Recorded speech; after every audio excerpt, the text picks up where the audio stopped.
Rita, que la verdad es un placer poder en esta oportunidad recibir en nuestro programa a Santiago Kovadlov, que está de visita aquí en la provincia de Tucumán. Gracias por su tiempo, Santiago. Al contrario, un gusto estar de nuevo en Tucumán. Tucumán que ya te adoptó, básicamente. Sí, me falta el pasaporte, lo estoy gestionando hace años, pero no lo consigo. Yo creo haber visto algo, me parece que, sí, te recibí de ciudadano de San Miguel de Tucumán muy pronto. Espero que sí, me gustaría. ¿Qué te trae de Tucumán?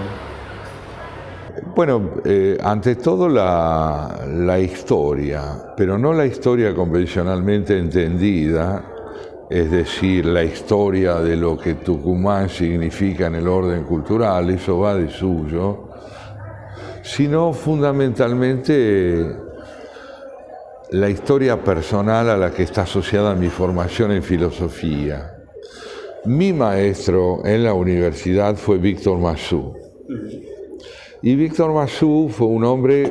Gracias. No era la lágrima, este era el llanto, ¿verdad? No, este es un llanto ya casi jerosolimitano. No sé dónde quedó el café, pero veremos. Ahí va. Bueno, ya va a llegar. Me decía. Sí, Massú le infundió a mi formación en filosofía una connotación que para mí fue decisiva. La idea de que el pensamiento no resulta verosímil si no está conjugado en la primera persona del singular. Es decir, que un enunciado que guarda relativo valor objetivo potencia su capacidad de llegada si quien lo enuncia, si aquel que es el vocero de ese pensamiento, está personalmente comprometido con lo que dice. Esa fue una enseñanza decisiva para mí porque me mostró que una cosa es hablar sobre filosofía y otra cosa es hablar desde la filosofía. Y Massú fue un transmisor protagónico de la filosofía para mí. Esto fue algo que me unió a Tucumán desde un comienzo y a eso se unieron, tradiciones indiscutibles en el campo de lo que es la vida universitaria tucumana como instancia fundante de identidad argentina. Ni qué decir lo que significa el pensamiento de Alberdi para mí. Básicamente porque creo que el desafío de Alberdi es que es un pensador venidero, no es un pensador del pasado. Alberdi, nosotros somos hombres del siglo XIX, él está en el siglo XXI. Las ideas de Alberdi son deudas contraídas por la sociedad argentina en su evolución tan cambiante en el orden social y político. Alberdi es más contemporáneo que nosotros y el secreto de esa contemporaneidad, además de su genio, es que él comprendió que la política que no está ajustada a la ley, es decir, a la Constitución, termina desmadrándose hacia el caudillismo. De forma que todo esto unido, más el placer de tantos amigos, a quienes he ido conociendo en el transcurso de muchos años, hace con que venir acá es volver, siempre es volver, no es venir. Ahora, habla de un pensador de la actualidad, usted dijo recién que iba mucho más allá Alberdi, pero ¿por qué cree que no se lo respeta? Porque para comprender a un pensador como Alberdi es preciso que el suelo o la base o la plataforma de identidad cívica de la población esté suficientemente fortalecida por una educación de altísimo nivel y al mismo tiempo por una práctica no perversa de la política. Cuando la práctica de la política desmiente el valor de la palabra, Alberdi queda opacado. Y cuando la ley está supeditada al poder político, queda tergiversado. Entonces, estamos delante de una crisis educativa cuya magnitud todavía no ha sido reconocida porque las propuestas para resolverla tienen mucho más que ver con un concepto instrumental, más computadoras, más alimentos en las escuelas, en virtud de una coyuntura que le ha convertido a los centros de enseñanza en centros de subsistencia. Todo eso hace con que, como alguna vez te dije, Argentina esté más cerca del siglo XIX que del XXI. A usted lo ha convocado el municipio en Tucumán para conversar sobre el desafío de construir ciudadanía en la Argentina actual, justamente. ¿Cuáles son, para usted, los pilares para esa construcción? Muy bien. Creo que ya me dijo uno, la educación como Sí. la base. Sí. Tenemos que hacer un buen diagnóstico, ¿no? Argentina no es una nación, es un conglomerado sociopolítico que arrastra desde el siglo XIX problemas irresueltos de una magnitud poco considerada por la política, como por ejemplo la ausencia de federalismo. Un país sin federalismo no puede ser nación, porque el concepto de nación remite a la interdependencia entre las partes.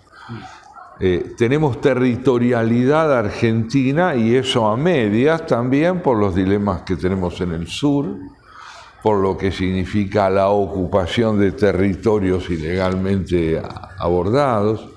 Entonces, si hacemos un diagnóstico de dilemas, yo diría, en el centro colocaría el fracaso de la política desplegada hasta la fecha. ¿Por qué ha habido fracaso en la transición del autoritarismo a la democracia? Porque hemos sembrado más de un 40% de miseria en el país. Eso es obra de la alianza perversa entre la política, un concepto maniqueo del desarrollo que privilegia lo corporativo por sobre lo nacional, y una idea del Estado macrocefálica que quiere competir con los sectores productivos en lugar de administrar jurídicamente las relaciones entre quienes deben competir. Entonces estamos delante de una crisis institucional muy profunda. Desde el lado del oficialismo que tenemos, en este momento un proceso muy avanzado de autofagocitación. Es decir, el oficialismo se está devorando a sí mismo a través de la descalificación recíproca entre las figuras sobre las que recaen las investiduras más claras del sistema republicano. En la oposición tenemos más unidad que en el oficialismo, si bien nos faltan tensiones, pero hay unidad porque la oposición ha logrado atravesar los años posteriores a la derrota del 19 sin disgregarse. No hubo disgregación. Hay disputa en el interior de un cuerpo que no se disgregó. Interna. Esto es saludable también, tiene que haber discusión y hasta tensiones. Lo importante es que se sepa que hay un cuerpo de principios comunes que no pueden ser transgredidos. No hay liderazgos en el oficialismo porque la figura del presidente es fantasmática y la de la presidenta retórica. La presidenta concentra un poder que no crece y propone un modelo de reconstrucción de ese poder que está asentado en la desintegración de Argentina en el mundo y una visión verticalista de la organización que descansa sobre un modelo autocrático. En la oposición aún no vemos los programas alternativos de reconstrucción nacional como desearíamos, pero es indispensable que los liderazgos se constituyan sobre la base programática y no sobre la base del encanto personal. El encanto personal es necesario, no se puede pensar que un líder no sea una figura atractiva, pero la atracción no puede suplantar lo programático. Por último, te diría que es un país que ha subestimado su propio sufrimiento. Esto no empieza ahora con el aumento de la pobreza. Nosotros demostramos nuestra ineptitud para tramitar el dolor después de la Guerra de Malvinas, con el destino que les dimos a los combatientes al regresar al país. Se los ocultó, se les negó jerarquía, se los convirtió en héroes, no en ciudadanos. Debían haber sido ciudadanos. Y la reparación de lo que se les hizo materia de reflexión constante. Nadie niega el coraje con que pelearon. Yo he tenido la fortuna de ir a Malvinas y estar en el cementerio de Darwin, en cuyas tumbas se lee soldado argentino cuyo nombre solo conoce Dios. El cementerio, creado por los ingleses, tenía una dignidad que el destino corrido por esos muchachos no tuvo en el país. Víctimas de la dictadura. Pero no se los puede nombrar así, porque la obnubilación que genera la imagen de lo heroico requiere que no se vea contaminada por nada que pueda restarle presuntamente valor a eso, cuando en realidad no se lo resta. Ahora, un pasado no valorado, una dirigencia que más que darnos orgullo es todo lo contrario. Digo, ¿cómo se construye ciudadanía en ese contexto? Bien. ¿Se puede? Sí, tenemos dos recursos para construirla, lo cual quiere decir que no está garantizado el desenlace, pero sí la calidad del riesgo. No el éxito, ¿me quiere decir? Eso es, no el éxito. ¿Qué recursos tenemos? El prebendarismo se encuentra en crisis porque la inflación debilitó el valor de la moneda. Por lo tanto, la posibilidad de reconciliar el otorgamiento de recursos a quienes no trabajan y no tienen fondos para vivir, en realidad se convierte en un boomerang, porque se da lo que no vale a cambio de una dependencia que se exige. Esto genera disconformidad social y ya es creciente. Lo vemos en el hecho de que hoy, justamente, la protesta primordial está dirigida contra el gobierno. Sí. El otro elemento que puede ayudar a capitalizar la creación de civismo es la índole de los banderazos que tuvieron lugar en la Argentina y el resultado de las pasos del 14 de noviembre. Si uno analiza los contenidos de los banderazos desde el año 2016 a la fecha, es decir, desde fin de mediados del kirchnerismo, del gobierno de Macri hasta el momento, uno advierte que ese contenido conceptual fue cambiando de reivindicaciones sectoriales o corporativas a reivindicaciones de carácter republicano, más ley, más educación, una moneda más firme. Se salió del planteo estrictamente sectorial para ir hacia un planteo general que involucre lo sectorial. Eso habla de una disponibilidad cívica. La disponibilidad cívica de la que eso habla se tradujo en el extraordinario monto de votos que recibió el presidente Macri al perder. No a ganar, a perder. El haber mantenido más de un 40% de adhesión en la derrota significa que hay un sector de clase media que está dispuesto a trabajar por un fracaso de más calidad o un triunfo innovador en el orden del cambio estructural. Acá quiero contarte algo que roza lo anecdótico, pero que tiene interés.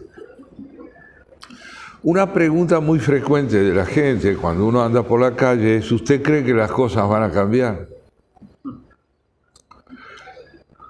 Yo me detengo mucho a pensar cuál sería mi respuesta. Si yo digo creo, igual lo dejo en ayunas al que me habló.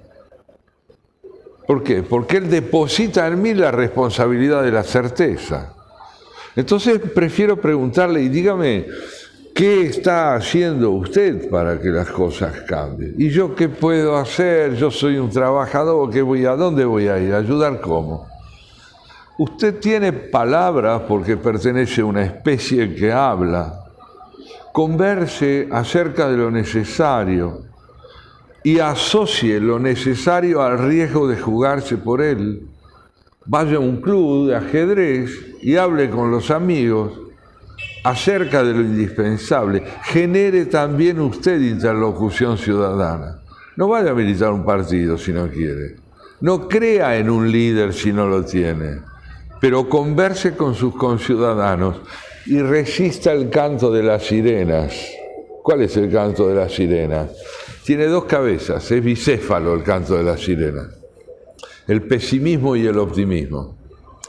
Son dos posturas que dan por terminada la construcción del futuro.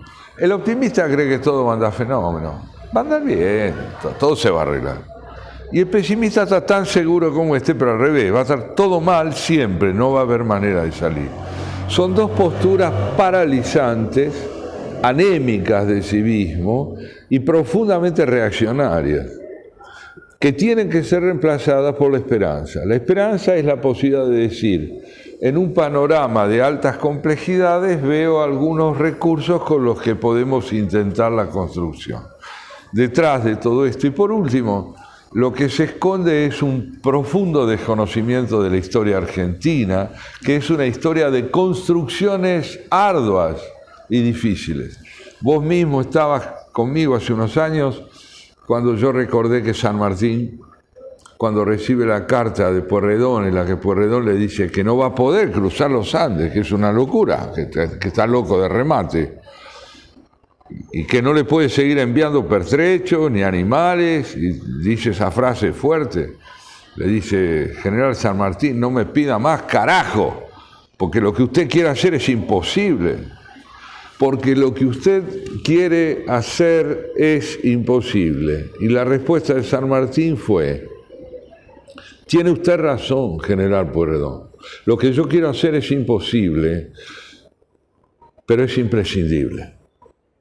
Ahora, un país que asienta su porvenir en la posibilidad es mezquino.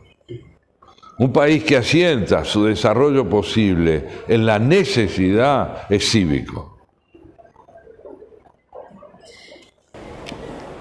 Antes de ir a este libro que tenemos sobre la mesa, La aventura de pensar, en esta cosa del viaje, en esta cosa de irse o no, usted fue una persona que se fue a vivir por mucho tiempo afuera del país, después regresó. Sí, en la adolescencia. Ahora, hay muchos chicos que también se están yendo. ¿Por qué cree que se está dando esa situación? O sea, sin duda, bueno, la política hoy arrastra a un grupo a dejar el país porque no se ve un futuro. ¿Hoy cree que ese es el camino? Bueno, de hecho ese es el camino para los que lo toman, no hay duda. Yo te voy a conceptualizar lo que me decís a partir de un ejemplo. Mi abuelo paterno era ucraniano, pero en ese entonces Ucrania estaba bajo la égida del Imperio Ruso. En la guerra ruso-japonesa de 1905, mi abuelo era un muchacho de 19 años y tuvo que hacer el servicio militar e ir a la guerra. Los judíos, mi abuelo lo era, tenían que hacer 4 años de servicio militar básico y 3 más por ese defecto, el de ser judíos, que había que castigarlo de alguna manera porque se trataba de una condición semihumana. Entonces, los soldados rusos a los 4 años que sobrevivían eran pasados a retiro, y a los judíos se había encontrado una linda manera de ampliar el campo de la posibilidad de su exterminio. Mi abuelo se convierte en un desertor, va a Hamburgo, se toma un barco, no sabe español, dice América, América, y lo traen para acá, por eso estamos charlando. En América llega a Argentina, trabaja aquí, se convierte en un agricultor, su hijo pasa a ser doctor en economía, su nieto un escritor, mis hijos ya están afuera del país. Esta parábola que va entonces de un judío apaleado que encuentra en la Argentina la posibilidad de dignificar su vida a través del trabajo y la ausencia de persecución racial, a mis hijos que se van de acá porque consideran que aquí no tienen porvenir, debe interrogarnos sobre todo el país. Un país de inmigración se convierte en un país de expulsión. En términos femeninos, aborta. Es un país que aborta. Aborta proyectos, aborta personas, aborta vidas a través de los desaparecidos y convierte en irrelevantes vidas de millones de personas a través de la pobreza. Todo esto es el resultado de una concepción política perversa, que yo asocio a una figura mitológica que es Cronos, el que devoraba a sus hijos. Goya lo pintó espléndidamente. Yo tengo la impresión de que esto no se puede revertir sin pérdidas. Vamos a perder mucha gente que no va a volver a la Argentina.